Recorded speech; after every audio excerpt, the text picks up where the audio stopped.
नाशिक जिल्ह्यात अन्न व औषध प्रशासनाने प्रतिबंधित गुटखा आणि सुगंधित तंबाखूच्या साठवणूक आणि वाहतुकीविरोधात धडक कारवाई करत एकूण 6,65,241 किमतीचा प्रतिबंधित साठा आणि वाहन जप्त केला. या प्रकरणी हर्सुल, मालेगाव आणि पेठ पोलीस ठाण्यात 3 स्वतंत्र गुन्हे दाखल करण्यात आलेले आहेत. अन्न आणि औषध प्रशासन आयुक्त तुकाराम मुंडे यांच्या मार्गदर्शनाखाली सह-आयुक्त अन्न मंगेश माने आणि सहाय्यक आयुक्त संदीप देवरे यांच्या मार्गदर्शनाखाली 30 जुलै रोजी ही कारवाई करण्यात आली. हर्सुल पोलीस ठाण्याच्या हद्दीत सलमान बाबाखान शाह यांच्याकडून प्रतिबंधित अन्न पदार्थांची वाहतूक होत असल्याची माहिती मिळाल्यानंतर कारवाई करण्यात आली. यावेळी 1,08,666 किमतीचा प्रतिबंधित साठा जप्त करण्यात आला. या प्रकरणी हर्सुल पोलीस ठाण्यात गुन्हा दाखल करण्यात आलेला आहे. मालेगाव येथील रमजानपुरा पोलीस ठाण्याच्या हद्दीत साजिद अख्तर, मोहम्मद मुस्तफा अन्सारी यांच्याकडून प्रतिबंधित अन्नपदार्थांचा साठा आणि वाहतूक होत असल्याचे आढळून आले. या कारवाईत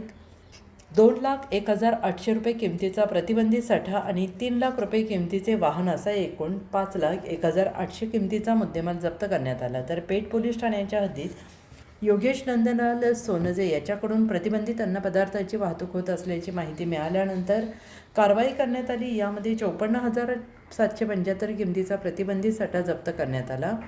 या तीनही प्रकरणात संबंधित आरोपींविरोधात भारतीय न्याय संहिता तसेच अन्न सुरक्षा आणि मानके अधिनियम 2006 मधील विविध कलमान्वये गुन्हे दाखल करण्यात आलेले आहेत. नागरिकांनी अन्नपदार्थांचा दर्जा, अस्वच्छता किंवा भेसळीबाबत तक्रार असल्यास अन्न आणि औषध प्रशासनाच्या अधिकृत ऑनलाईन पोर्टलवर तक्रार नोंदवावी. तसेच 1800 22 23 65 या टोल फ्री क्रमांकावर तक्रार नोंदवण्याचे आवाहन प्रशासनाकडून करण्यात आलेलं आहे. अन्न सुरक्षा नियमांचे उल्लंघन करणाऱ्या अन्न व्यावसायिकांविरोधातील विशेष तपासणी मोहीम यापुढे अधिक व्यापक स्वरूपात सुरू राहणार असल्याचे अन्न आणि औषध प्रशासनाने स्पष्ट केलं आहे.